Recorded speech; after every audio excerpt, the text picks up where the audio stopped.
Now, without further ado, please welcome your host and MC for the evening. It's a rare treat. He's a national touring headliner who started right here in Bloomington. Ladies and gentlemen, Ben Moore!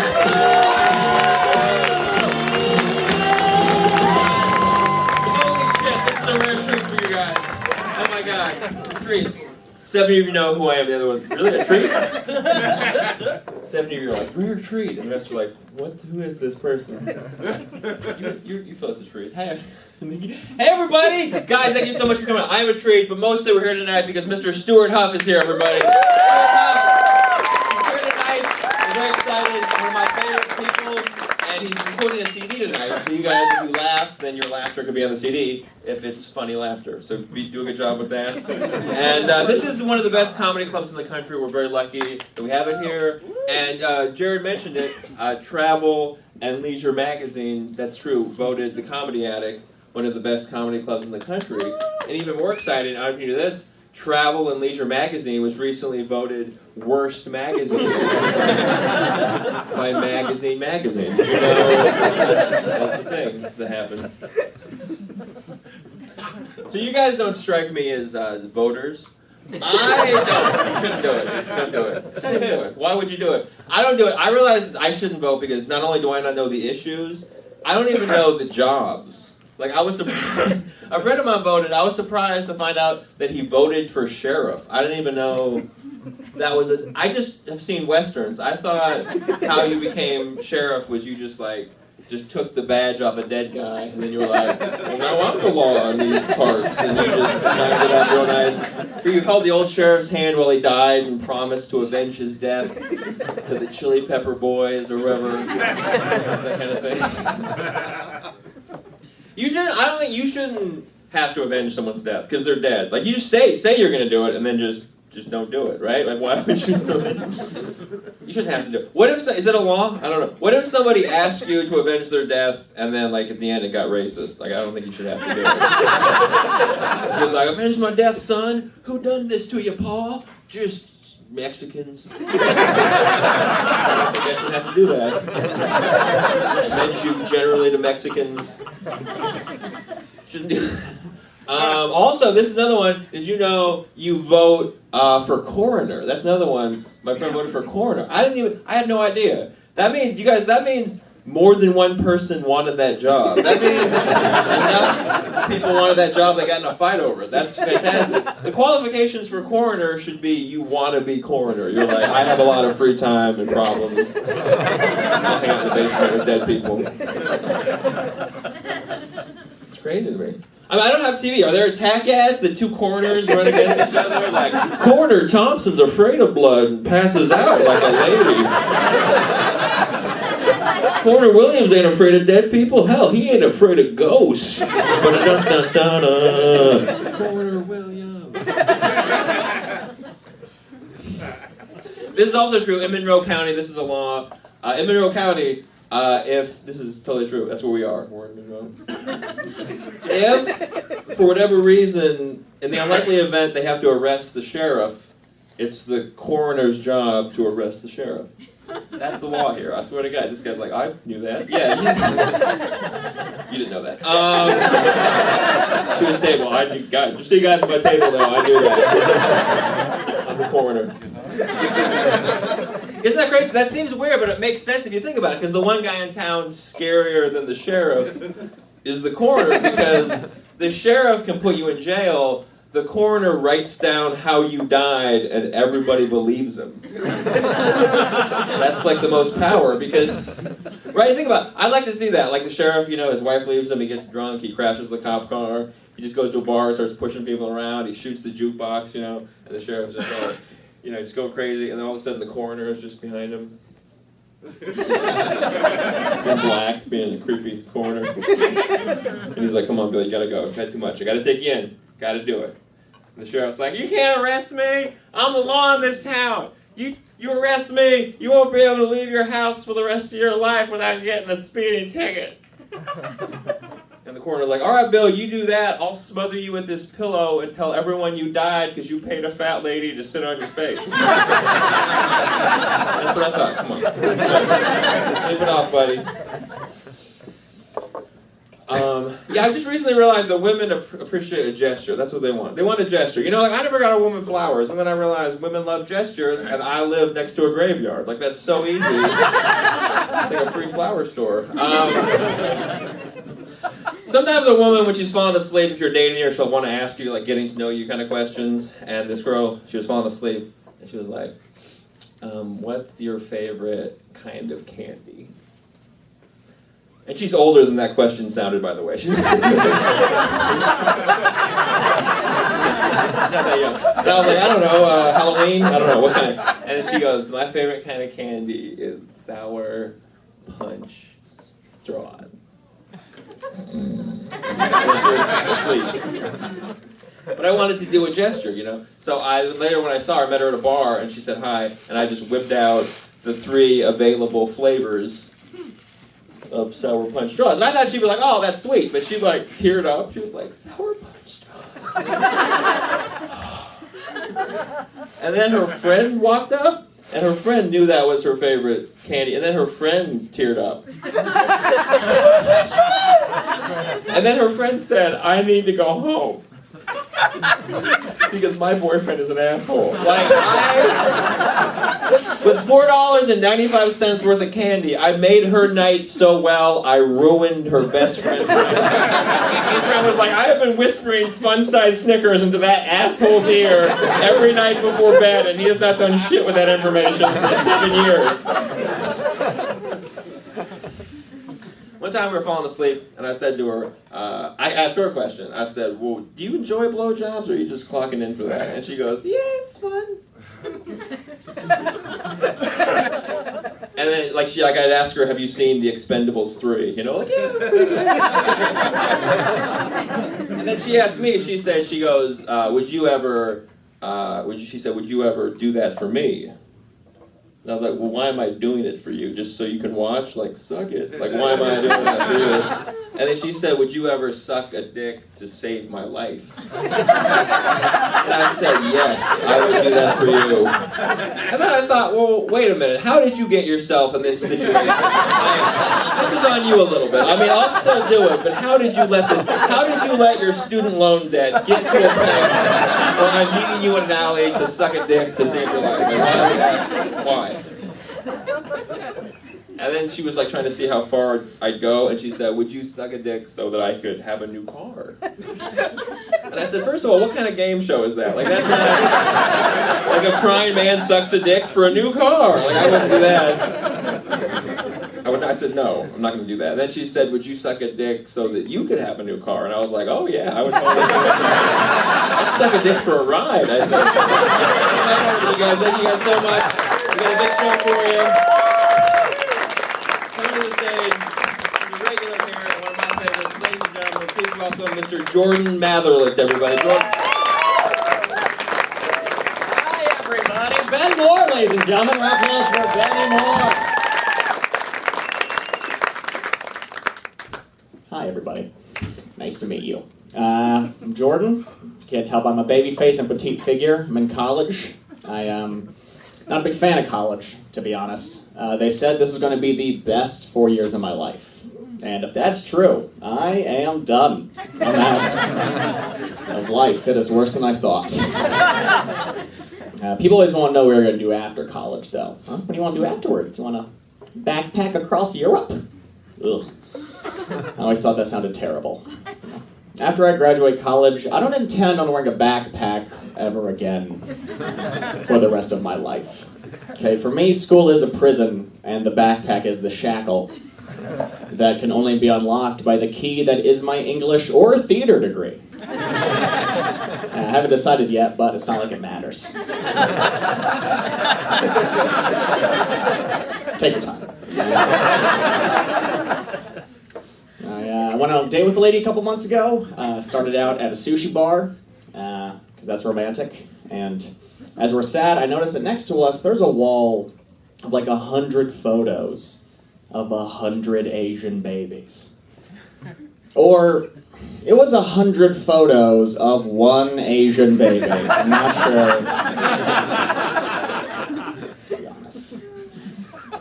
think people got uncomfortable with that a little bit. I know that. We're going to talk about it, you guys. Because you think that I'm saying that all Asian babies look the same, which, you know, I am. But the bigger point is I'm not saying that all Asians look the same.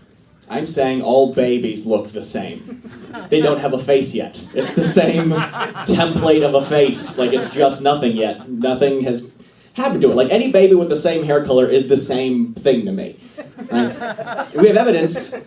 People have got babies mixed up in hospitals. People have taken the wrong baby home, just came out of the vagina, and they took the wrong one home and breastfed a stranger baby. That happens. Sometimes. Not a lot, but enough. Right? It only needs to happen once for you to go, no, something's wrong here. That's it. In 1951, some lady got her baby switched up, and she said that she thought something was off when she felt like the baby weighed 2 pounds lighter. Which might not sound like a lot to us, but as a baby, that's 25% of your body weight. I'm 150 pounds. If I showed up tomorrow weighing 115 pounds, I'd have to go to the hospital, right? It'd be worrisome. You can't just... should have ended on breastfeeding stranger babies. My point remains, I was trying to make a point, and it has been made, not racist, just baby hater. Not a fan, don't want him in my life, don't need him. I thought the date went okay until I got turned down for the first kiss, which hurts because I think once you get out of high school, like kissing is like one level of intimacy above a high five, but one below a chest bump. Like, I think that's where it's at. It's not a big deal. I think it stops being a big deal when you're about 15. That's when you find out that the game Truth or Dare is bullshit. Because you're just playing like, oh, I dare you to kiss Beth. All right, well, what do you want me to do next? Fist bump Eric? This game sucks. You guys want to start doing drugs? Let's get into drugs. Roll around on the floor for a little bit. Sounds like more fun. Yeah. I don't think it's a big deal, because I've made out with strangers. I've made out with a stranger. Let's not get judgy. I was just minding my own damn business, and some lady at a bar came up to me, and I guess she had some kind of, like, girls' night out bingo card to have a crazy night. That nobody will remember. And so I assume the free space was vomit. And then like a make out with a stranger was sandwiched in between get an Asian's underwear and cocaine. Now, I got to be that stranger that she made out with. Wasn't her first choice.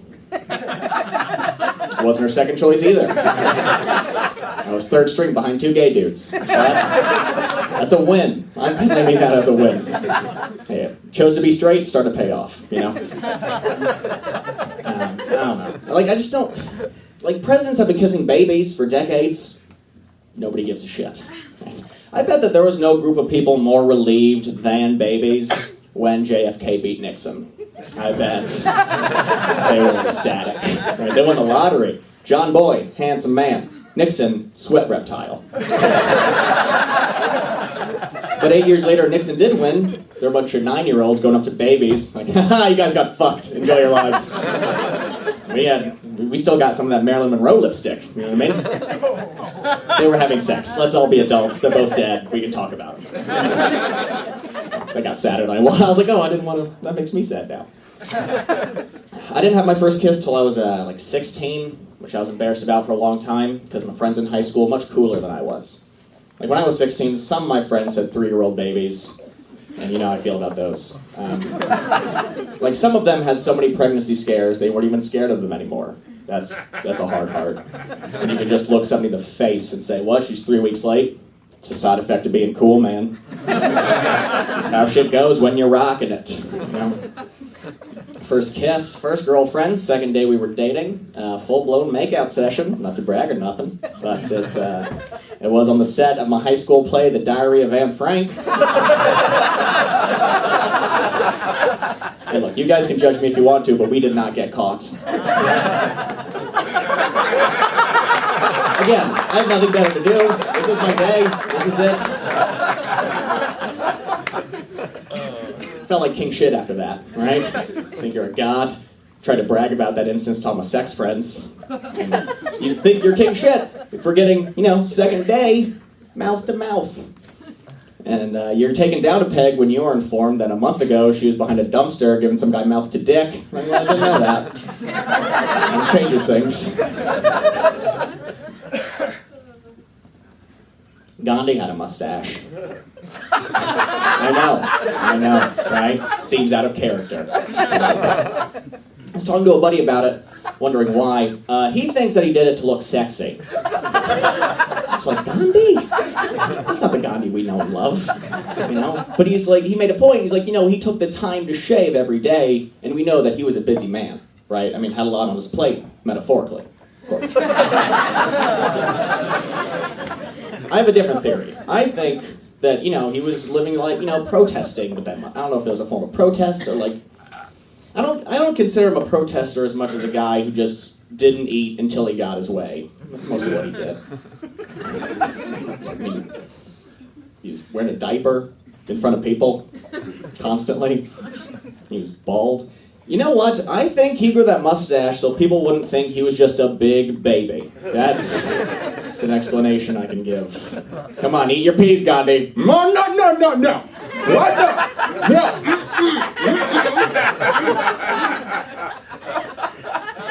Free my people. No. No.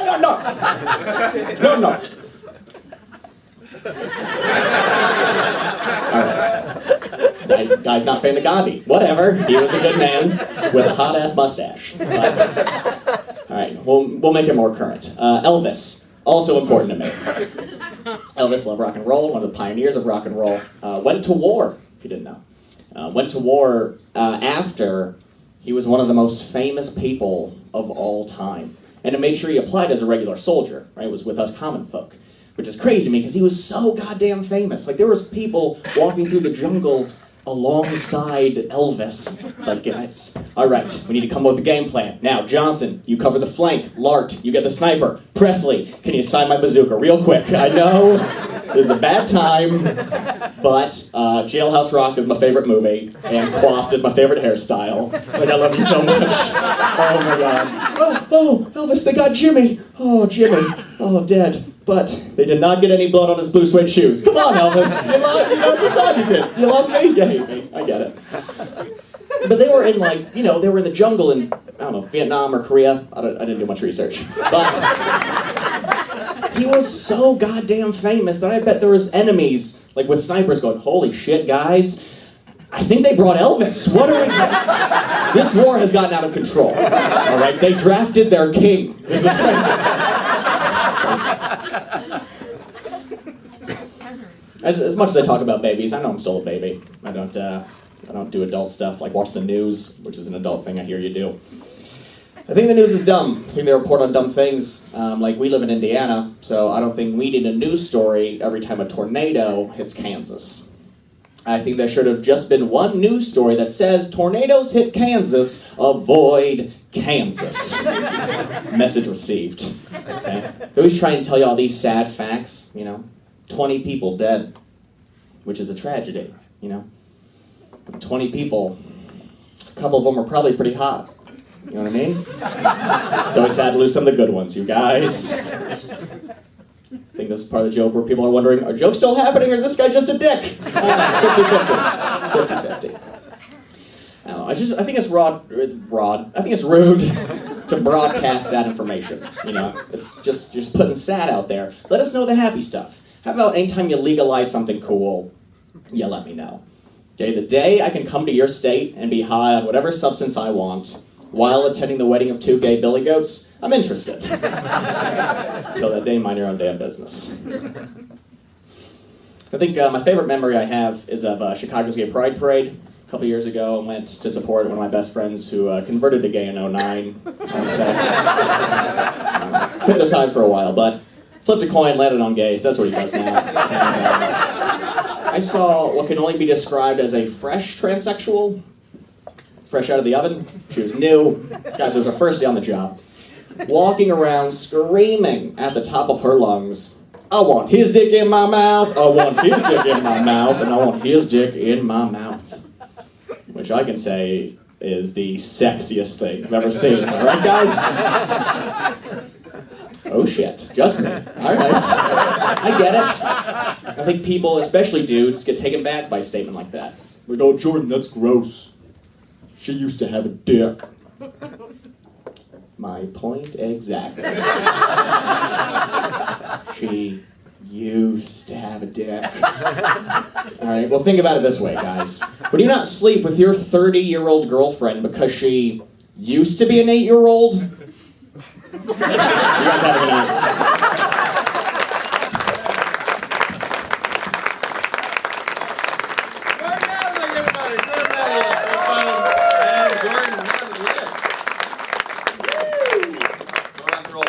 Are you guys ready for your headliner this evening? Before I bring him out, quick reminder, we are recording a CD, so if you could just laugh a lot and do nothing else. Laugh a lot, that's it.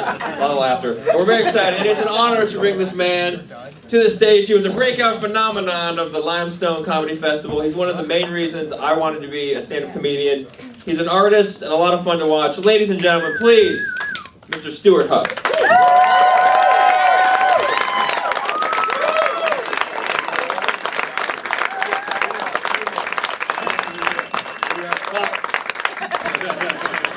Guys, I'm gonna just truth right off the bat. I'm so excited that you guys are here. You just, the whole show, you seemed energetic and happy. The last show, fuck every one of those sons of bitches. Every motherfucker that was in this room could kiss every single inch of my damn asshole.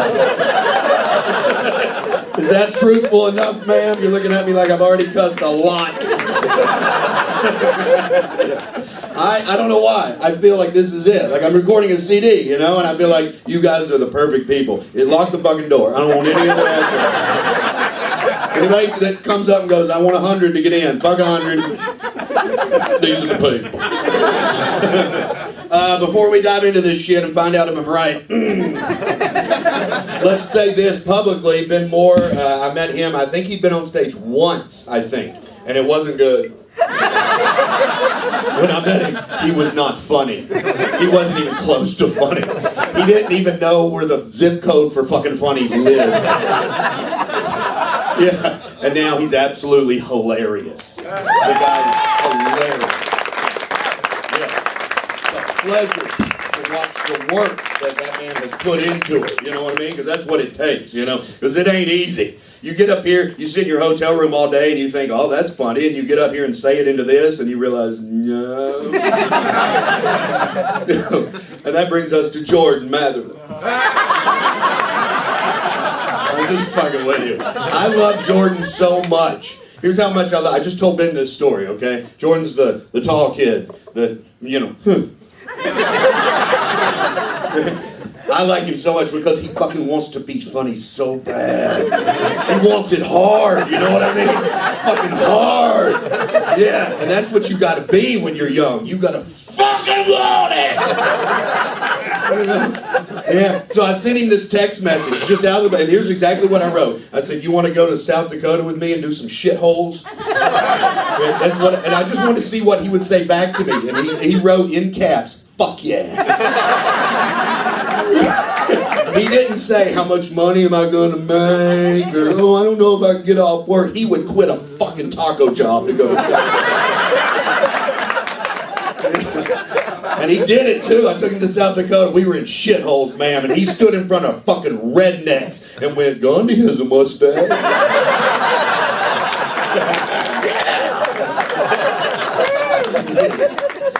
All right, thank you guys for being here. It means a lot to me. It does, truly. So let's dive into this and see what happens. This show is essentially a 60-minute argument that you and I are about to do together, all right? That's what it is. It's a show about definitions. Defining things, I think, is very important, you know? I'm originally from Kentucky, and to be honest with you, I used to be embarrassed of that. I used to be embarrassed of my accent, the way I say "franger," you know? I used to be embarrassed of all of that. Everybody makes fun of Kentucky. Fuck, West Virginia makes fun of Kentucky. When in the hell did that shit start happening? I am no longer embarrassed of being from Kentucky. One day I figured out that imaginary man-made borders could not possibly separate ignorance from intelligence. It's just a stupid idea. We're going to draw a line in the sand. Everybody over there is dumber than fuck, and I'm smart as shit. It's ridiculous. I've done comedy in all 50 states. Here's what I've learned. Rednecks are fucking everywhere. They're every single place I've ever been. They're in every city, every state. They're in Canada. Canadian rednecks. I was not expecting that. It's not a regional issue. It's a human disease. Everywhere. There's Mexican rednecks and Australian rednecks and Belgian rednecks and 15th century French fucking rednecks. North Korea's ran by a damn redneck. They're all over the Middle East. You guys know what the definition of jihad is? I looked it up. A jihad is a fight or struggle against anybody who does not believe in the Islamic God. Fucking redneck! That's all that is to me. You don't believe in what I believe, so therefore I'm going to kill you. I don't think it's just a coincidence that jihad and yeehaw sound real similar. And that is my definition of a redneck, by the way, because there's different words, and they need to be defined. Hillbilly, white trash, trailer trash, redneck. I'm a hillbilly. That's what I am. I like living in the woods. You know, I have pissed off a shitload of front porches. First time I ever got drunk was on moonshine, and I accidentally threw up on a chicken. That's hard to do if you live in the city. I am a hillbilly, but I'm not a redneck. Here's the difference to me. A hillbilly is a way of living. A redneck is a way of thinking. Totally different people. To me, a redneck uses violence before they use intelligence. It's aggressive behavior right off the bat. You know what I mean? Threatening language. You want to take this outside? What? No, kick my ass here. It's warmer. That kind of threat. What the fuck are you looking at? Don't you hate that threat? What the fuck are you looking at? That's my least favorite threat. Because usually the person that's just said that has just done the dumbest shit you've ever seen. That's the reason you're looking at them. I'm in a used bookstore in Albuquerque. A man opened the door and goes, "Books!"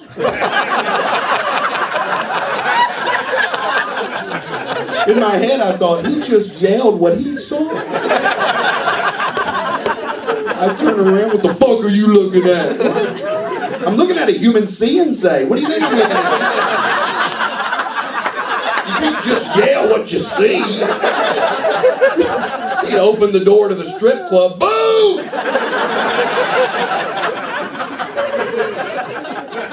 A man in Louisiana got his dick stuck in a birdhouse in Lowe's.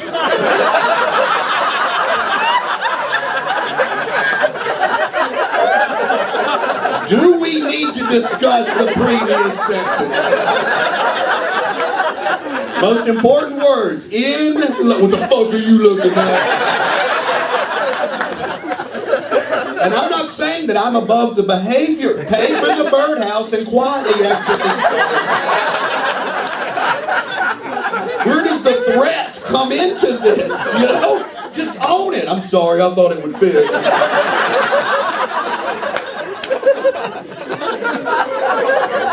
I don't like threatening language. You know what I mean? You can have my gun as soon as you pry it from my cold, dead hand. What? That's not even a pro-gun argument. That's just redneck vomit. And it sounds like a macho, kick-ass kind of a statement, you know, but if you really think about it, if you died with your gun in your hand, you missed. You guys would be amazed how many people come up to me, especially when I'm far away from the South. You know, I do shows in Canada and out in New Mexico, shit like that. They'll come up to me and they'll go, "You're from Kentucky? Do you fuck your cousin?" What? Charles Darwin married his cousin. His first cousin. Charles Darwin. Probably the only man alive at the time who should have known better.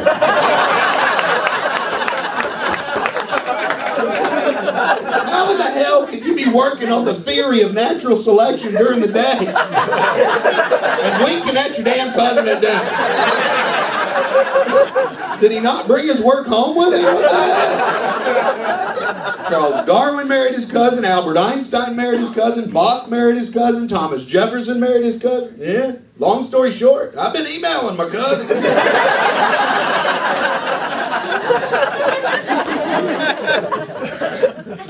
Scientists say that we evolved beyond the other animals because we have opposable thumbs.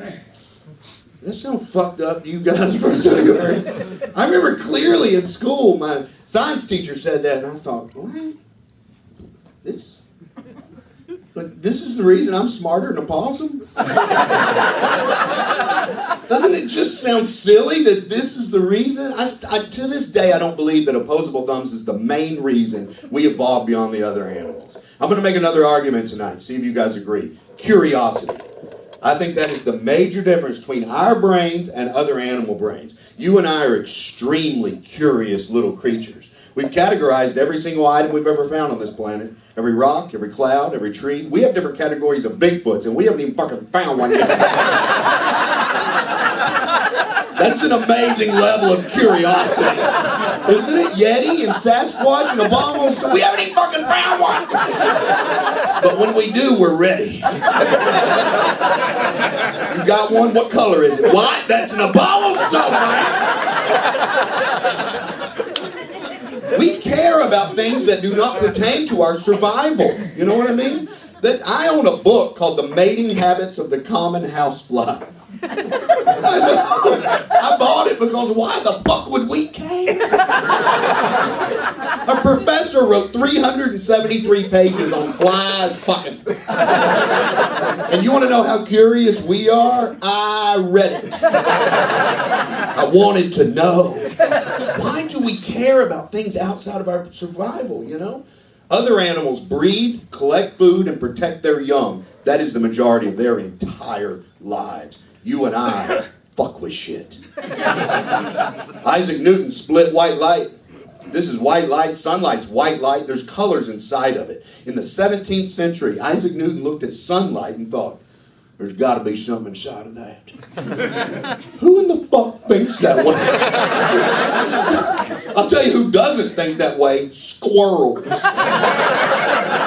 Not a fucking thing from the squirrel. They've been on this planet as long as we have. They don't even wear fucking socks. They ain't done shit. We got no Winnebagos, no interstate system, no toaster strudels. Squirrels can't even cross a road with dignity. You and I fuck with shit. We have curious questions. We just shot a satellite onto a comet. Fucking why? It moves at 40,000 miles per hour through space, and one of us went, let's shoot some shit at that. I'm coming for you. It's amazing. I don't think this is the reason we have toaster strudels. Koala bears have opposable thumbs on their hands and their feet, and they haven't even invented corn dogs yet. They could hold 4 of them. Fuck. Be honest with me. Would you be here tonight if you could hold 4 fucking corn dogs? I'd be a mustard dipping son of a bitch. Somewhere at a gas station.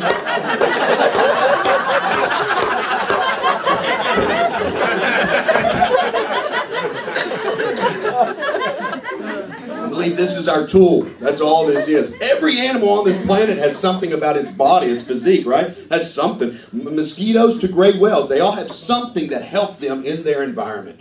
Opposable thumbs is what we have. But I don't think it's the reason, you know? I don't think we built big wheels because we have thumbs. I think we grew thumbs because we fucking wanted big wheels. It's a tool. In order to use any tool, you have to have desire. You have to want to use it. And I think desire starts with curious thought. What is that? I don't know. I'm going to stick my thumb in it and find out. Oh, it's an armadillo. Look around our culture. It's amazing what the human brain's been able to do, isn't it? Really, it's incredible, you know? We have satellites orbiting us right now. Our vehicles run on a liquid we sucked out of the center of the earth. We have fingerprint security locks on phones and eye recognition technology, GPS units. We have fucking pinatas.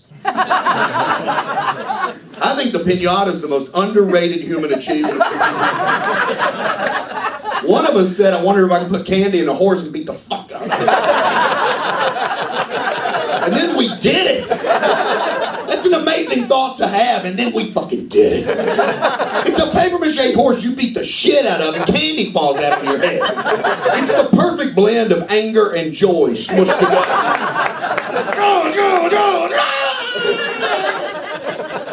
Look, if you're ever trying to describe to another human being what an orgasm feels like, fucking pinata essentially invented an orgasm.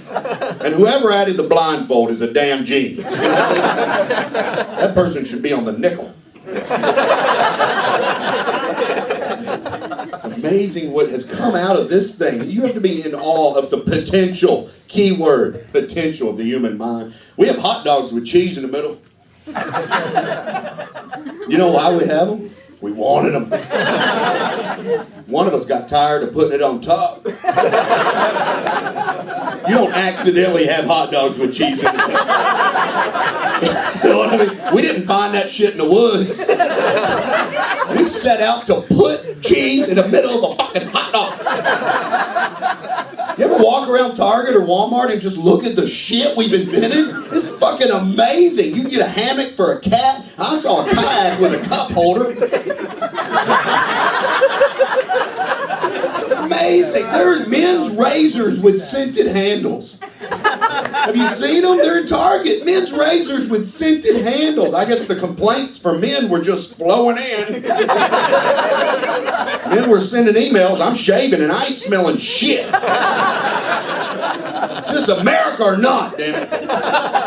Is it too much to ask to get a whiff of Tahitian mango?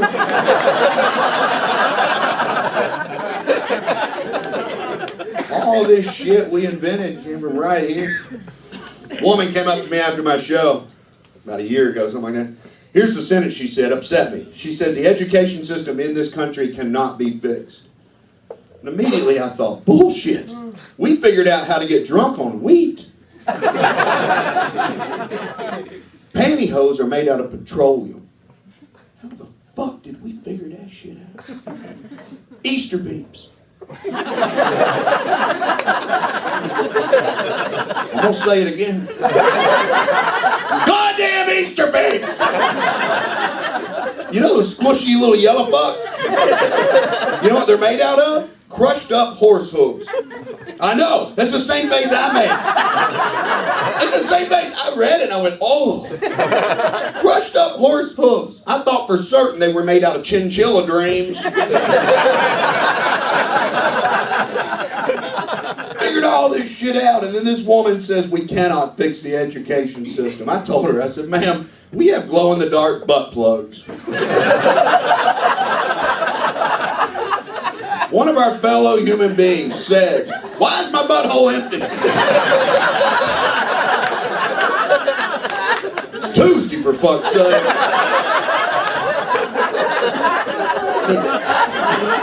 For some weird reason, they did not say, too bad, that problem cannot be fixed. Bullshit. We had no trouble fixing that problem. We plugged the hole. And we made it glow in the dark, too, because it's better safe than sorry. You don't know what's going to happen. Maybe the snowstorm knocks out all the lights in your house. Your first thought is, where the hell's my butt plug? Right where I left it. Thank God it's glow in the dark. Can't fix the education system. What a load of crap. We can't fly. Fix that. Can't breathe underwater. Fix that. I wish we cared as much about the education system as we do about what we shove up our asses. That's the reason I have to record this CD in this room. I've got an applause on that. You know what the most common reaction to that line is? I've actually had people flip me off on that line. Yeah. Love you guys. Before I start this next bit, all right, I need to say this out loud, just so you guys know I ain't trying to be uppity. I have a public Kentucky education. Do you have any idea how fucking dumb I am? We're 53rd in the country.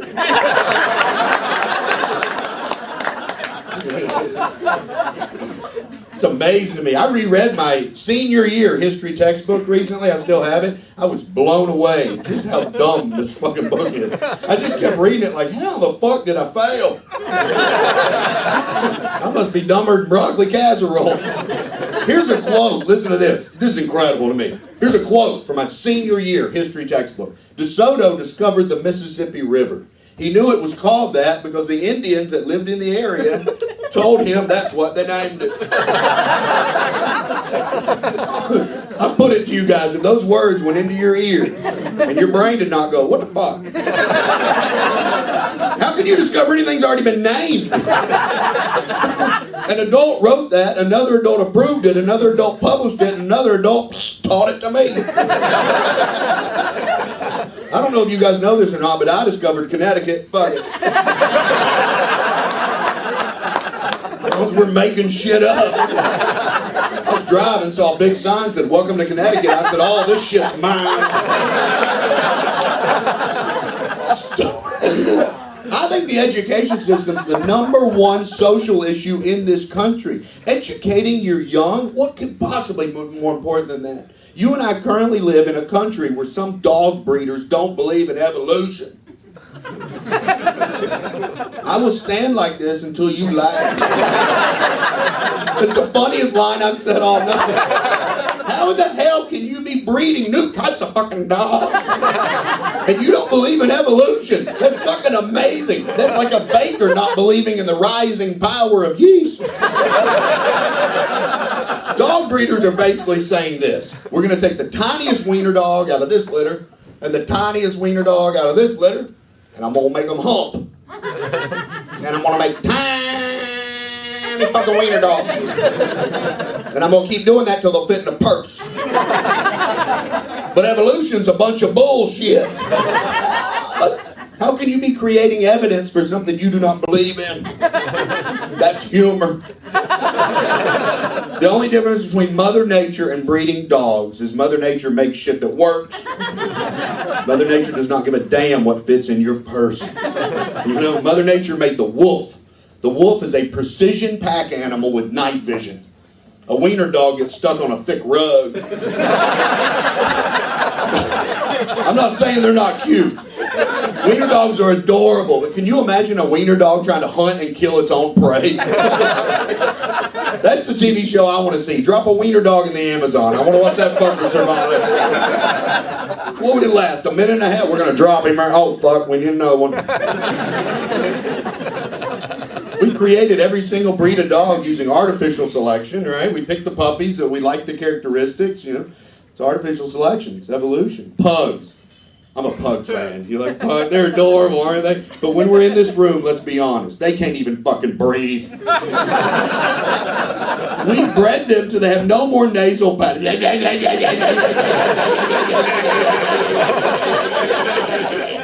How in the hell are you going to fend off attackers when your tongue gets stuck in your nose? They would never survive in nature. A pug, I watched one hyperventilate on a futon one time. Funny as shit. Teacup Chihuahua. Have you guys seen one of those? God, they're cute. Full-grown Chihuahua. This fucking big. It's adorable. It's a ping pong ball with fur. But it would never survive overnight by itself in a pet store. Well, to a wolf, a teacup Chihuahua is a jalapeno popper.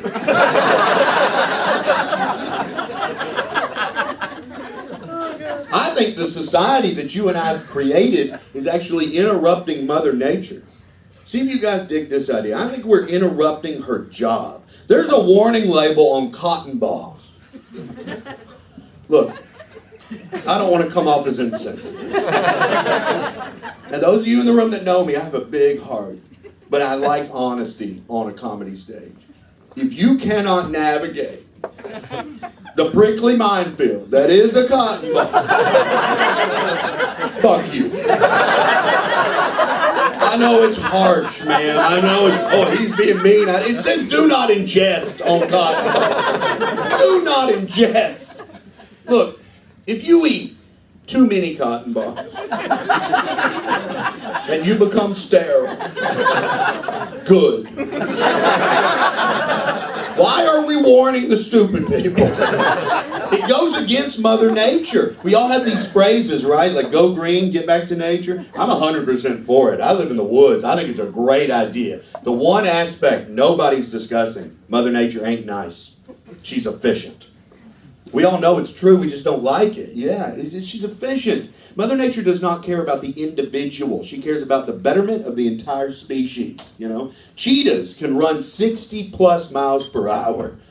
You don't achieve that level of efficiency by letting the slow ones fuck. Slow cheetahs die horny. Female cheetahs are faster than the male. That makes perfect sense. You want to fuck her, you gotta catch her. Why are you guys holding back on this? Why are you holding back? I feel you guys moving away from me. You're like, yeah, that was funny, but Yeah, you agree with it. I know, yeah. I know it's mean. See, that's the reason people think this is a mean bit, because they think I'm talking about killing people. I am not talking about killing people. I'm talking about letting Mother Nature kill people. Warning labels are not helping us. I do not believe they're helping us. There's a warning label on a cigarette lighter. It says, do not ignite on face. Let's just say, hypothetically, some guy has a good idea. And he thinks, I'm going to burn my own zits off. Why would we stop him? He takes a lighter, puts it directly on his chin, gets a big, huge pussy burn, singes all of his nose hairs, so now there's snot running into his mouth, and he burns off his eyebrows. No woman will fuck him. Mother Nature's job is done. Then you and I intervene in this beautiful, clean process. He sues the lighter people. He wins $23 million. He gets plastic surgery, fake eyebrows, and matching jet skis. He's getting laid, what, every day of the week? He has 6 kids, and now there's 7 fucks that don't know how to use a lighter. I know it's mean, but he's a slow cheetah. The betterment of the species, you know? Yeah? And at one point on this planet, we needed people. We needed numbers, you know? We had important shit to run. Carnival rides and perfume kiosks. We got plenty of people. I think we can all agree on that. There's a shitload of fucking humans. I think it's time to thin the herd. Let's go for quality over quantity for a little bit. Yeah, absolutely. And I know there's a downside to this idea. We're going to lose some golden corrals. I think there should be cotton balls on the buffet, golden corrals. No warning label. Big fucking basket of cotton balls. Some ranch next to it. Hell, I'd have 1 or 2. They look delicious. I think the smarter a society is, the fewer laws that you need. I'm against any law that protects me from me. You know what I'm saying? Why is it illegal to be stupid? You know, seatbelt laws, helmet laws, I'm against them. You know, smart people will use them. They're safety issues. Dumb people, slow cheetah. You should be allowed to be dumb. You know, let's just say I'm going to kill you with a chainsaw. All right? Let's just say that the great sky god talked to me through a lawn sprinkler and told me you're the reason you're fucking everything up. So I'm going to take one for the team, and I'm chasing you through big lots with a chainsaw. Well, that should be illegal. I should not be allowed to chase him with a chainsaw, but I shouldn't be forced to wear safety goggles. Why would you protect me from me, you know? I live in Georgia now, right? Met a girl, moved down to Georgia. In Georgia, by law, you have to have a child in a child seat up to age 8. Let's just put this in perspective. By 8 years of age, Mozart had already written 5 symphonies. At age 6, he toured Europe as a genius composer. Our kids are strapped into a car seat with gloves and a helmet playing with blocks. And I'm quoting the law. This is funny as shit to me. Listen to this. This is laugh out loud funny to me. Here's the law. Quote, legally up to age 8 in a child seat. And they recommend up to age 12. Fucking 12. Jordan would be in a fucking child seat. Wow. Isn't that amazing? If I saw a 12-year-old in a child seat, I would point and never stop laughing. Shit, 12. My great-grandmother was married and pregnant at 13. She'd just gotten out of the car seat. I guess my great-granddad was like, you're looking good, unstrap me, I want to talk to that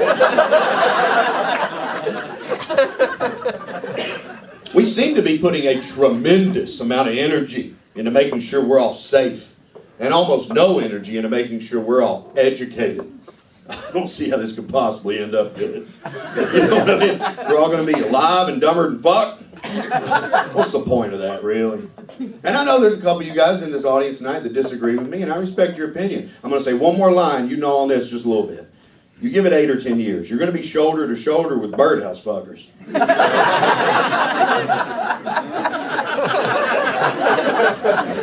I don't think we're as smart as we think we are. You know what I mean? And there really ain't no reason why we have to be as dumb as we is. I can't even say that line without laughing. It's so funny as a comedian, that line, because I wrote it as a bridge to the next bit, you know? And I laughed out loud when I said it. But I can feel people trying not to laugh because they don't know if I know it's wrong.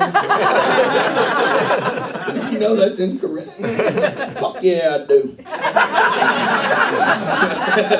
It's funny as hell to me. It's just a piece of Kentucky poetry.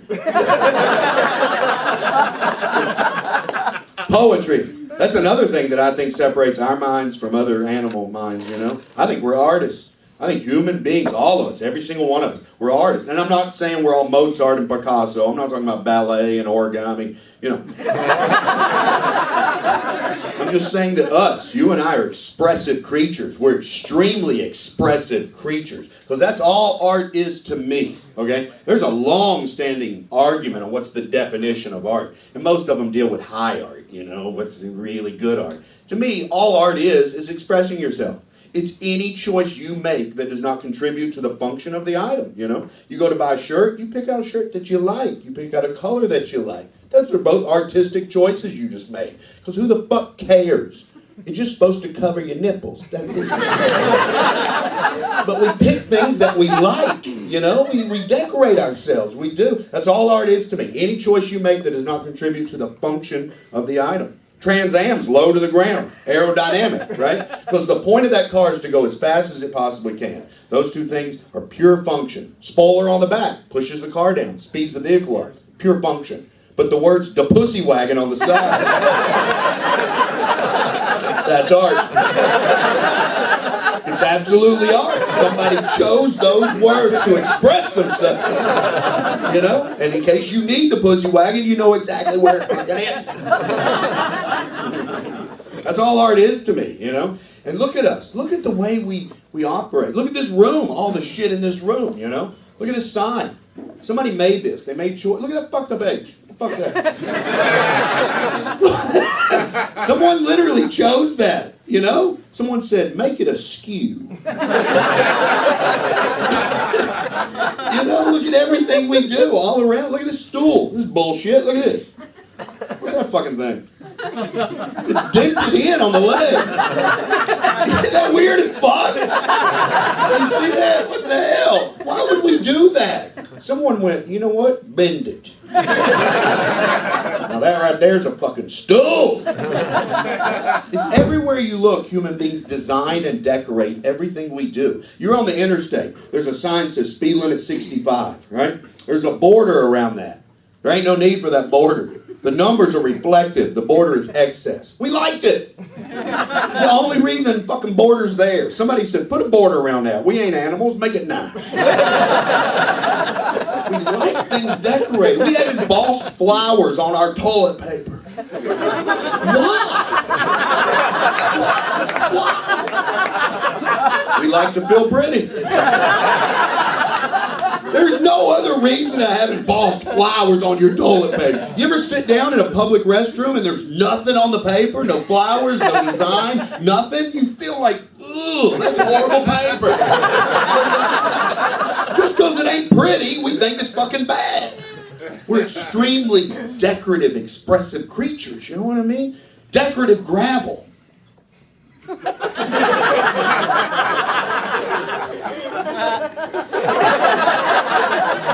Decorative fucking gravel. Isn't that incredible? We pick rocks out of our yard, throw them away, and then go buy prettier ones. What the fuck is wrong with us? It's amazing how decorative and expressive you and I are as creatures. We are artists. Look at us in this audience. We've all made decisions. All of us. You want fake eyelashes? You want makeup? You want to get your head shaved? You want a mohawk? You know? How do you want your tattoos or no tattoos? You know? Can you even imagine another animal piercing its nipples? Picture it right now in your mind. A camel. Picture a camel with pierced nipples. It's funny as shit to us because we can't even imagine another animal. Can you imagine a penguin with some dangling shit off its nipples? We act like this. We decorate each other, you know? Men and women that have achieved a certain level in the military, we actually call them decorated soldiers. Because they are. We cover their ass in medals and ribbons and stripes. We put shit on someone to make them feel more important, you know? That's the way we act, you know? We're poets. I believe that. I believe human beings are poets. Take a penny, leave a penny. Poetry. It's too many words to describe what that is, but it rhymes, so we fucking kept it. It's in every gas station. You imagine something spreading the entire country, every gas station. Take a penny, leave a penny. That's how much we like that shit. We the people. That's the first three words of one of the greatest documents human beings have ever written. That is our Constitution. Starts with we the people. All it would have to say is rules, colon. Expressiveness. We're poets, you know. If you're in Louisville, Kentucky, and you drive up to Chicago, there's an overpass on the interstate. Someone has spray painted on it, Rhonda's hot as shit. God, it makes me happy. Every time I see it, I'm like, fuck yeah. Rhonda's hot as shit. And some of you guys might think, oh, that's just redneck graffiti. Yeah, I disagree with that. 99% of all the poetry you and I have ever written is about that statement right there. Shall I compare thee to a summer's day? Rhonda's hot as shit. That is the exact same sentence. Isn't it? It's the same sentence. Look me in the eye and tell me I'm wrong. One of them's creatively worded and poetic, the other one's Shakespeare, but they're the same fucking sentence.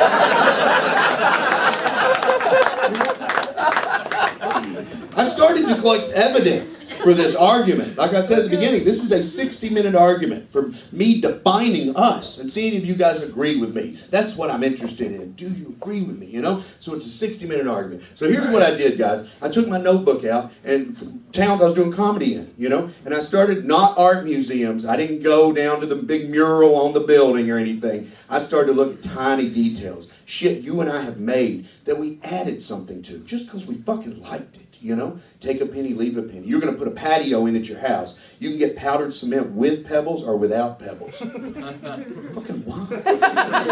You know, everywhere you look that human beings have been, there is art. There is decoration, you know. You can buy a pink gun. You want to hear something fucked up? Listen to this. You can buy camouflage bullets. Did you know this? Oh, look at this. You got a pink, what is that, a mace thing? Pepper spray that you chose pink, didn't you? You're like, I'm going to fuck someone up, but I'm going to be pretty. It's awesome. And there were different colors, right? Fucking weird as shit. We are weird fucking poets. You know? Camouflage bullets. Can you imagine? I mean, is there there a hunter out there going, I missed him because he saw it coming? Everything you go to buy, there's options. There's, you know what I mean, everywhere. I started to ask crowds. About a year ago, I started to tell crowds, if you can find an item, human-made, with no art, none, no color, no curvature, no excess anything, no indentation, no embeveling, nothing, pure function item, send me a Facebook message. You know, so I started, and they sent me good ones too. Like a guy, Andy in Cincinnati, said, how about barcodes? And I thought, oh, there's one, definitely, that's pure function. I get on the internet, start searching. There are companies you can get a specifically designed barcode for your product. How fucking weird is that? You know, Nestle chocolate this year is going to start using bubbles. A barcode shaped like bubbles. Have you ever picked up a candy bar and went, yeah, I don't really want, oh shit, bubbles. Decorate every single thing we can find. I know they're out there, thousands of items. They gotta be, you know what I mean? But they're so hard to find. That's what's interesting to me. Guy in Sioux Falls, South Dakota sent me a Facebook message. He said, how about school buses? And I thought, yeah, that's a good one. They're curved at the top. But I didn't know. I thought maybe that's aerodynamic. You know? I didn't know. So I called. This is true. I called the company in my district that makes school buses. I get this dude on the phone, right? I told him, I said, I'm a comedian. You know, I'm trying to prove this point. I said, let me ask you some questions. I said, why are school buses curved at the top? And he goes, well, school buses use a lot of gas, and that cuts down a little bit. I said, oh, that's fine. I said, why are they yellow? He goes, well, in this culture, yellow means caution. That's function.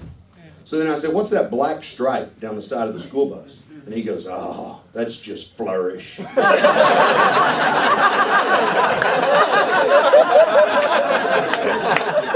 beautiful?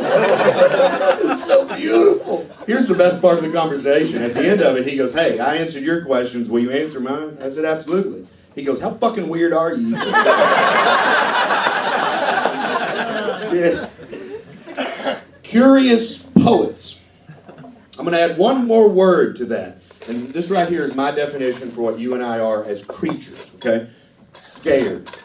Scared, curious poets. And you could add other words. You could get real detailed. But I think those three explain a huge percentage of our behavior, why we act the way we do. Fear is something we have in common with all the other animals. And I think fear drives a lot of our behavior. A preacher in Texas recently said that global warming is God's revenge for abortion. I know there's a couple of people in this room that are thinking the same thing I thought when I read that. A preacher in Texas believes in global warming? We are winning! We're winning the battle! We're tossing pebbles into the ocean and they're starting to fucking stack up. Isn't that the dumbest sentence you've ever heard? Global warming is God's revenge for abortion. Like God's up there going, I don't like him killing babies. I'm going to make it real hot. Do you guys get the feeling that America is casually dating logic? We're definitely seeing her, but we ain't ready to commit. We're also casually dating superstition. And she's a hell of a lot more fun than logic. Superstition is fun. Halloween's more fun than President's Day. Shit, St. Patrick's Day is more fun than President's Day. You know why we wear green on St. Patrick's Day? Because our ancestors truly believed that green makes human beings invisible to leprechauns. That's fun as shit! Are you kidding? We all put on green, drink some liquid weed, get fucked up. Nobody cares about President's Day. Nobody wants a mattress. Fuck that shit. There's no superstition involved in President's Day, so unless you work at the post office, most of us don't even know when it is. Superstition is fun. It's batshit crazy and a fucking liar, but at least she parties. I just read this article. This man was trying to convince me that the three most powerful words in the English language are I love you. Look, me to you guys. Those are great words. Yeah, they're great. I'll give you that. They're great words. If you meet someone and you feel that and you say it to them, that's fantastic. You know, someone says them to you and they really meant them, great. But I don't think I love you is even close to the three most powerful. My humble opinion, I think the three most powerful words in the English language are I don't know. Those are big fucking words. admitting that you do not have information, you do not have answers. I believe it opens you up to learn. I don't know, might be the doorway to intelligence. Can I make a meatloaf? Fuck, I don't know. 7 hours later, no, I can't make no fucking meatloaf. I just got a big damn burger's all I got. I don't know. And open yourself up and say, yeah, I don't know, you know. That might be the doorway to intelligence. I don't know. Powerful words and scary. Human beings hate not knowing. Us, me and you, as creatures, fucking hate not knowing. We have a genre of books and movies called mysteries, and they're all solved at the end. Why the hell do we even call them mysteries? Because we didn't know for a little bit. It was so scary in the middle. If somebody wrote a true, honest-to-God mystery, it would piss us off. You know, we would be furious. Well, who killed him? It's a mystery. Oh, this is bullshit! I did not read a mystery to not know. Why the fuck does that line not get a laugh? I demand answers out of my mysteries. If you didn't laugh at the first one, I'll do another one. Take care of your wait staff tonight. They're working their ass off. We had a big show full of assholes the first show. I really dislike that first crowd a lot. You guys can't tell. You guys are fantastic. Yeah, really. I love you guys. All right. Mysteries. Human beings like answers. We hate it when we don't have one. Yeah. We don't have a good factual-based answer for one of our curious little questions. We'll make some shit up. Yeah. You guys remember last year when that plane disappeared from radar? You guys remember that shit? Yeah. The people would come up to me after my show. It happened at least once a week, and they'd claim to know where it was. And I loved it every time. Here's my favorite one. Montgomery, Alabama. I did a show, right? I was talking about the plane on stage. This dude comes up to me, and he goes, hey, I know where that fucking plane is. In my head, I was thinking, oh, shit. This is going to be good. I said, where is it? And I swear to you, this is a quote. He goes, that fucker's in the basement of the White House because Obama's a homosexual Muslim.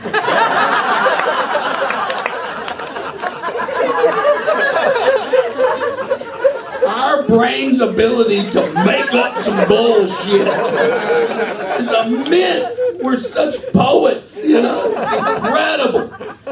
We demand answers, and if we don't have a good factual-based answer, we'll make some shit up because we would rather believe a lie than to just say we don't know. That's the reason I like science. I'm a fan of science. Scientists operate fully well knowing full well, how should I say that? Knowing full well that what they think is correct today might not be. They might discover some shit in 50 years and have to come back to us and go, fuck, we're sorry. When I was in school in Kentucky, there was a question on a test that said, list all the planets. I forgot Pluto. I failed the test. Turns out I'm a fucking genius. I'm ahead of my damn time. Scientists are aware that they don't know. They don't know, you know. We think, they don't even use words like fact. They use words like theory and probably. Listen to this sentence. Oh. I love this sentence. I just read it a couple months ago in a magazine, Scientific America. This one sentence made me fucking happy as shit. Here it is. The world is round, comma, probably. We have a shitload of evidence. We've seen the fucking thing.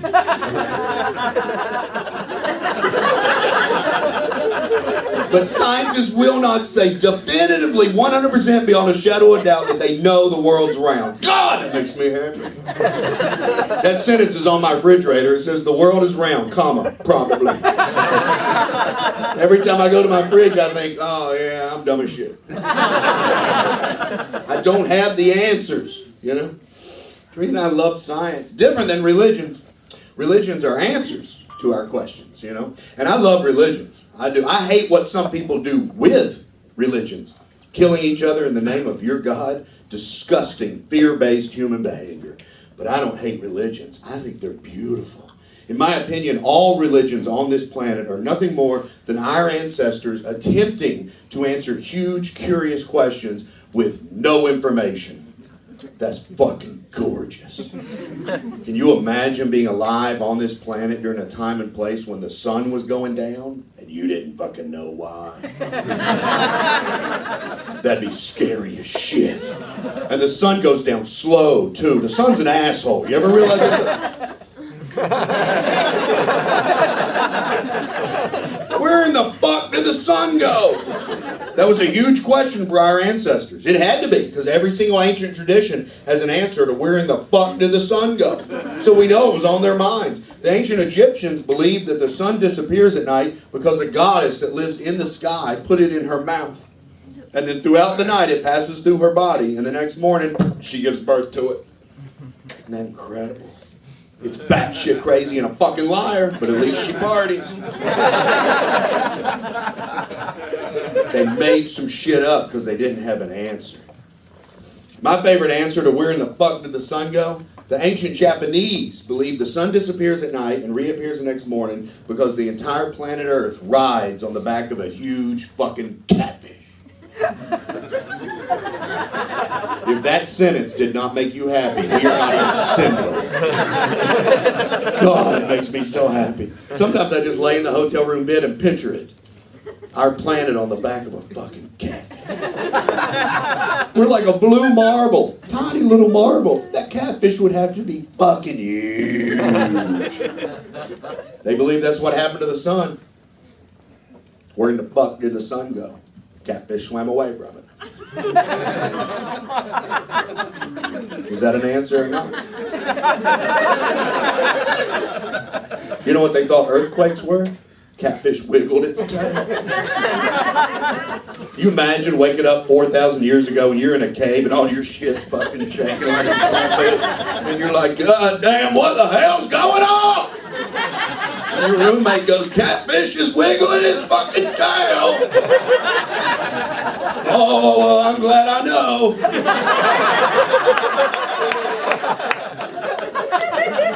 Wouldn't it be amazing to have environmental questions in your head? What's a snowstorm like we had last night? What is wind? What's lightning? What's thunder? What's a hurricane? What's an earthquake? Someone comes up to you and you're panicked thinking about all this shit, and they go, well, we're on the back of a huge fucking catfish. And you go, yeah, that sounds about right. Thank God. Now I know. And now, thanks to scientists, and curious minds, we know we're not on the back of a fucking catfish. Probably. We've been to the moon. Astronauts went to the moon, turned around and looked back at Earth and went, Houston, there ain't no fucking catfish. Over. But it could be invisible. We have to leave I don't know in there. It's arrogant to say we know we ain't on a catfish.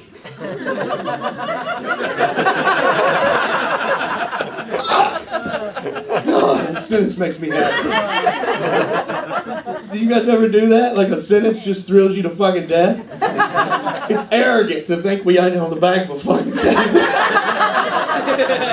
That's what I'm writing on my tombstone.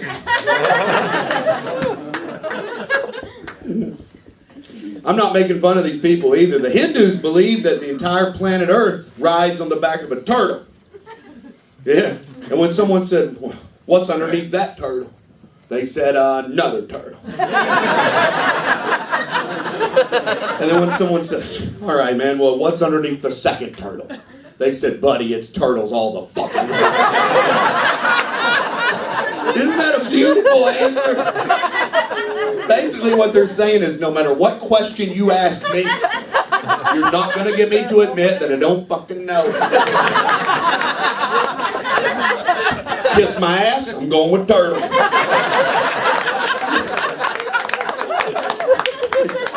Beautiful to watch our minds work, And I'm not making fun of these people either. I don't want you to leave this room thinking that.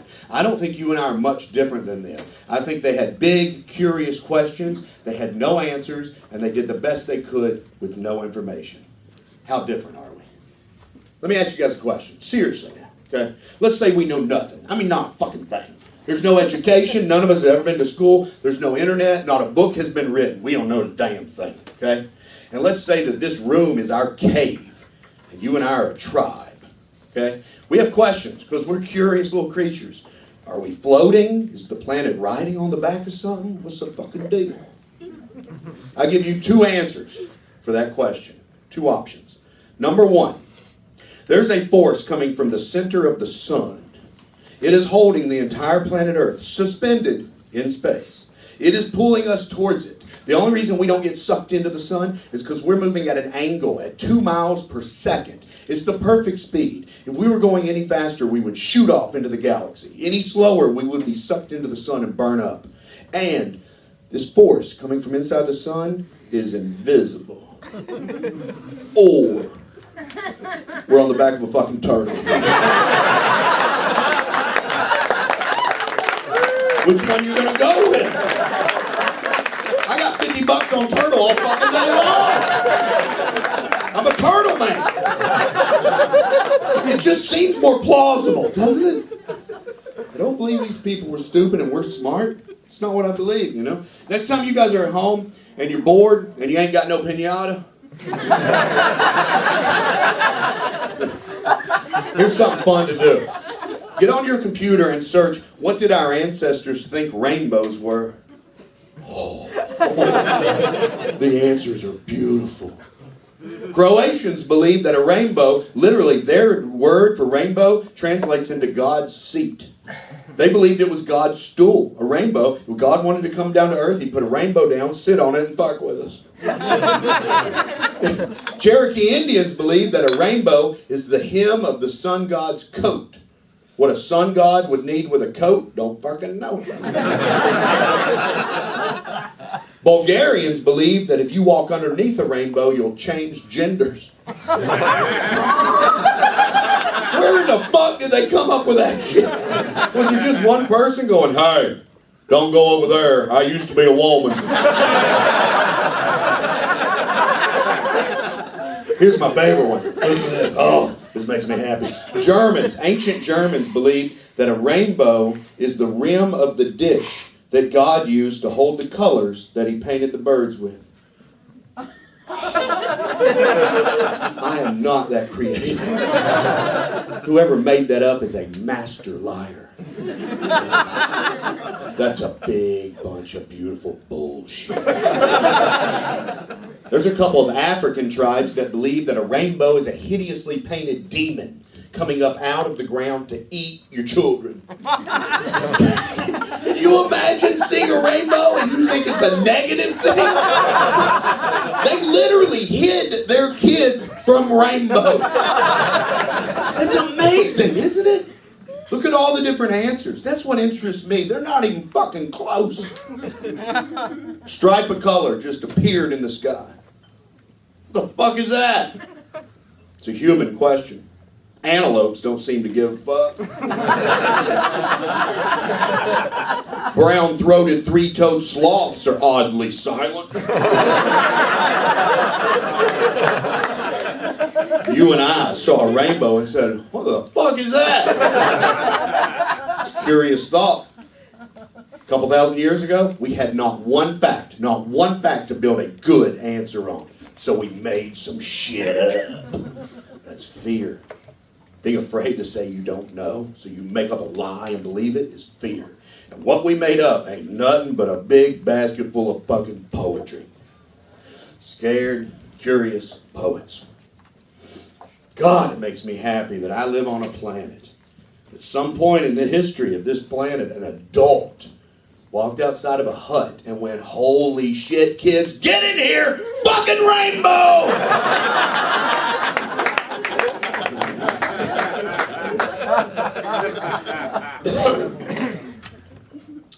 You guys take care of your bills? Yeah, that's cool. Yeah. I I gotta stagger the shit because check drop to a comedian is like dead zone. It's like and I don't blame you guys. It's not your fault. Like we gotta get paid. We gotta keep the the pretty lights going and all that shit. But when the checks are dropped, the attention span, you know what I mean. So like each show, I've been adjusting shit so I can record different parts. You know what I mean? Because if you be listening to this CD and it would be laughter, laughter, laughter. What the fuck just happened there? Oh, laughter, laughter, laughter, laughter. That's the way it works. When you're born in a small town in Kentucky, you have to open your own mind. Because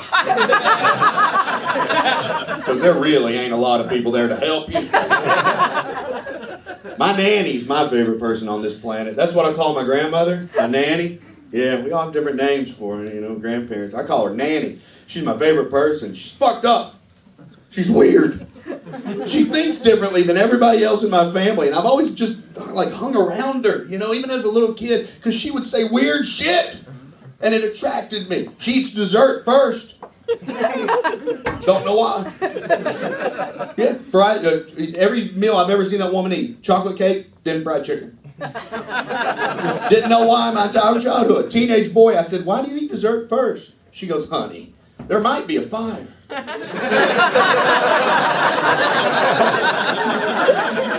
What an interesting way of thinking. We don't know what 10 minutes is going to bring, better get this shit in.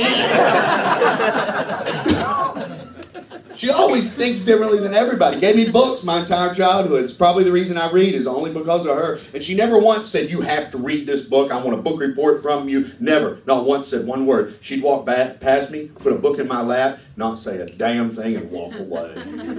You want to hook the curiosity of a teenage boy? Don't say a fucking word. Now I got to read it. Because why the fuck did she give me this?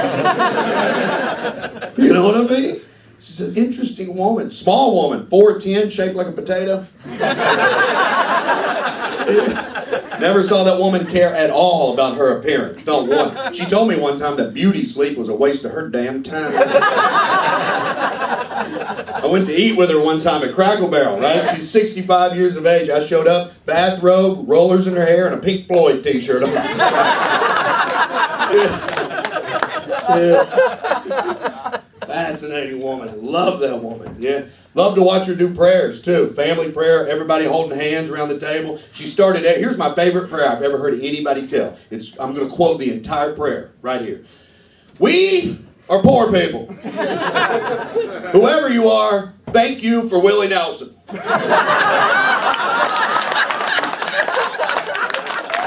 Bring on the cake.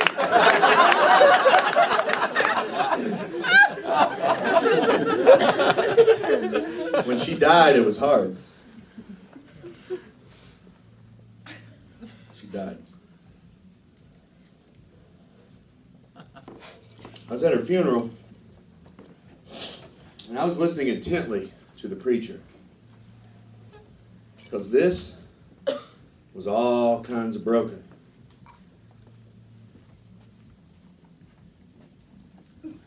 I wanted him to fix it.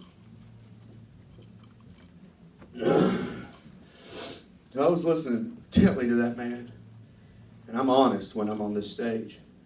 He didn't do it. He was saying the same things that I'd heard at every other funeral I'd ever been to in my life. You know what I mean? It's like he had a script. And I was getting mad. I wanted to tell him she's not like everybody else.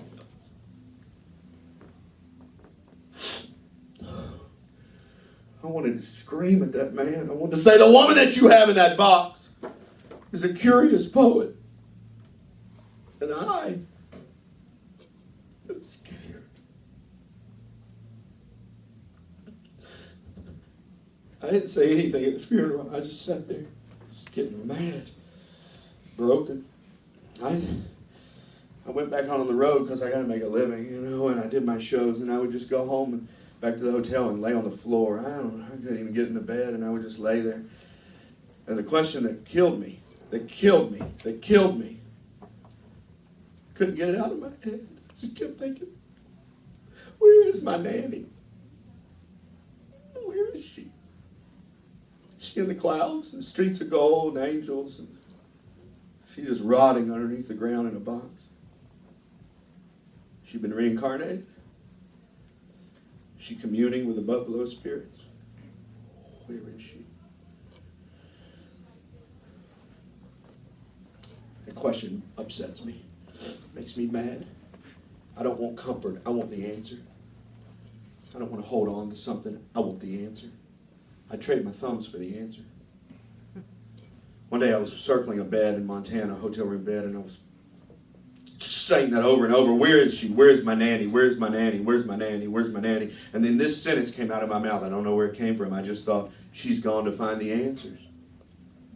I can't tell you why that switched it for me. I can't tell you all the words that changed it for me. That sentence fixed it. She's gone to find the answers. I miss her every single day of my life, but I'm no longer broken. It made me think of her life as more important than her funeral. Everybody in this room has the ability to change people with your actions. You can make a difference. Don't ever feel like you can't. I was 15 years of age. My nanny walked past me and put Carson McCullers' The Heart is a Lonely Hunter in my lap. It's a good book. On the back of it is a picture of Carson. Not a traditional Marilyn Monroe beauty. But this woman, my God, she looked powerful and intelligent and curious. And she was looking directly at the camera. And I was like, oh, I'm going to write your name on the interstate. I walked up to my nanny and I said, thank you for the book. I have a crush on Carson McCullers. She said, honey, Carson is dead. I don't think you have much of a chance, but don't let that stop you.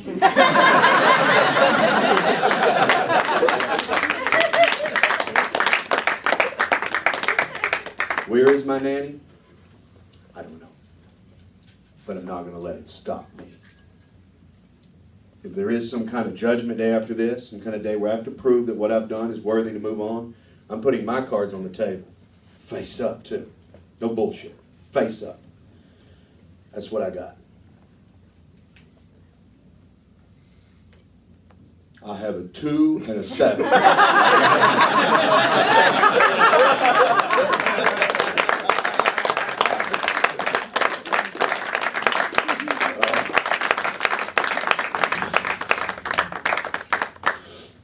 You guys are awesome. Yeah. Here's what I thought I'd do. That was technically the ending of the show. Yeah, because I believe blood and comedy mix well. Here's what I thought I'd do for you guys.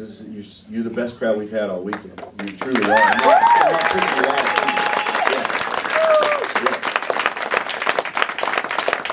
This is the type of comedy I like doing, and it's not for everybody, and I understand that. I like philosophy-based, challenging belief systems. I like to think and fucking laugh at the same time. I like it all, you know? And, yeah, thank you guys. And here's the deal, guys. This is one of the best clubs I work. Top 1 or 2. Top 1 or 2. Right here. Bloomington, Indiana. Top 1 or 2. Right here. Yeah. Most of the places I do comedy are shitholes. In my career, 18 years long, I've done 3 prisons, 2 elementary schools, and a wrestling match. And I don't change my act either, by the way. Yeah. I don't show up to a wrestling match and think, oh, I better talk about my dick. I do not talk about my dick. My dick ain't funny. If I'm honest, man, my dick is sadder than my clothes. Yeah.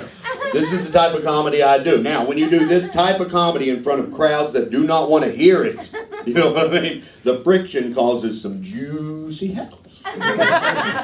People yell weird, beautiful shit at me almost every night I'm on stage. I keep a list of my favorite ones. I thought I'd run through a couple for you guys, and we'll call it a night. I have 2 CDs for sale. It's not this one. I'm just recording this one, but I have 2 previous ones. You have to sometimes say shit. Yeah. $10, and if you guys want them, you get both of them. That's $10. You get both of them. All right. Beautiful heckles. Fayetteville, Arkansas. I said, the three most powerful words in the English language are, I don't know. A man goes, how about these words? Why don't you go fuck yourself?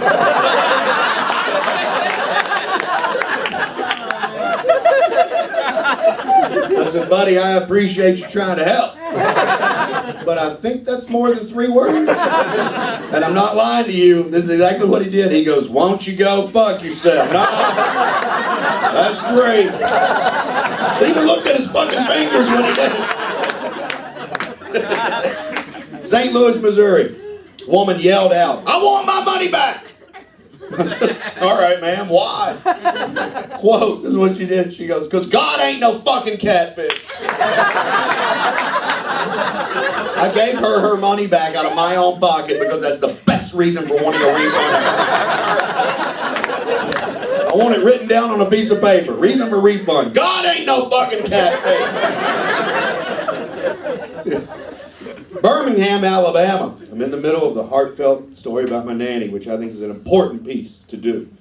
Man was pissed. Stood up and goes, I know exactly where your nanny is. She's in heaven. I said, nah, you believe she's in heaven.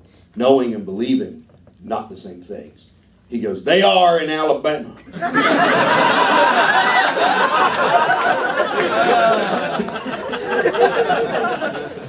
This might be my favorite heckle I've ever gotten right here. I didn't do this joke tonight because it's not going to make the CD, okay? But here's the start of the joke. When I was in school in Kentucky, my teacher told me that the Aztecs calendar was actually more accurate than the calendar we currently use. So then I said, well, hell, why don't we just use their calendar? Guy in Cedar Rapids goes, because we ain't fucking commies.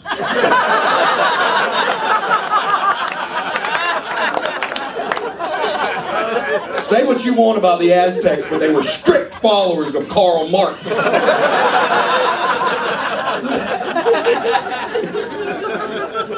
Winston-Salem, North Carolina. 2 shows on a Friday night, all right? First show, I bombed so bad. Bomb means no laughter. 50 minutes on stage, not a fucking mouse fart. Everybody was quiet for 50. I bombed so bad a waitress quit. Now, in between shows, I'm nervous I'm going to get fired, you know, and I need to pay rent, so I'm hiding in a bush outside of the club. I'm literally standing behind this bush because I figured if the owner can't find me, he can't fire me. And I'm just hiding there. 2 grown men walk out of the club. They'd just seen me bomb. One of them goes, what in the fuck was all that shit about? That was his summation of my heart. What the fuck was all that shit about? The other one goes, hell, I don't know. The only funny thing he said all night was butt plug.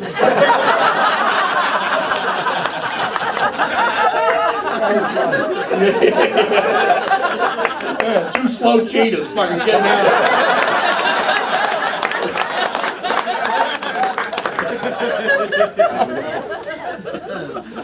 Bowling Green, Kentucky. Real close to her. Are you from Bowling Green? My mom is. Oh, your mom is? Yeah. I was born in Campbellsville. Okay. Yeah. I pull up this Bowling Green, Kentucky bar. I wish I remember the name of it. I mean, yeah. Oh my God. Outside of the city limits bar. Bowling Green knows what that means. That means don't bring your laws around us, motherfucker. And I pull up, big bar, gravel parking lot, burned out school bus in the parking lot. It was their statement on education. Confederate flags at every window of that bar, right? And I pulled up. I don't change for anybody. I thought, the rainbow bit's going to go over real good tonight. I'm on stage, middle-aged gentleman, right in the front row. 55, 60-year-old, right in the front row. Khaki pants, polo shirt on. I mean, dressed pretty nice for a burned-out school bus situation. Sitting there by himself, took his ball cap off, put it on the table, was drinking a beer, you know. I was on stage no more 6 or 7 minutes, tops. Dude stands up, puts his hat on, leaves a tip for the waitress, starts to walk away. I said, hey, buddy, where are you going? He turns around and goes, if you're against fucking birdhouses, then you're against America. I love you guys. Thank you for listening to me.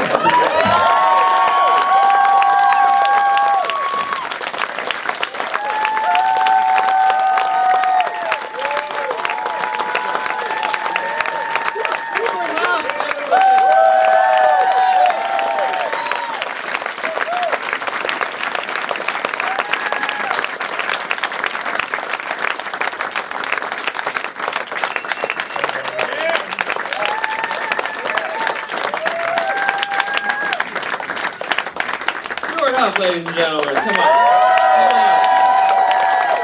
Amazing.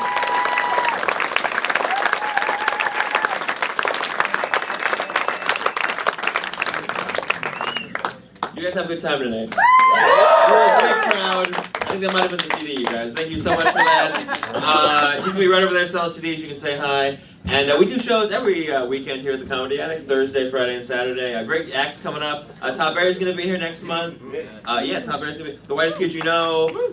In May, Tim Heidecker from The Tim and Eric Show and Neil Hamburger are going to be here. Just insane shows coming up. Go to thecomedyaddict.com to find out more. But one more time for Stewart, Huff, you guys.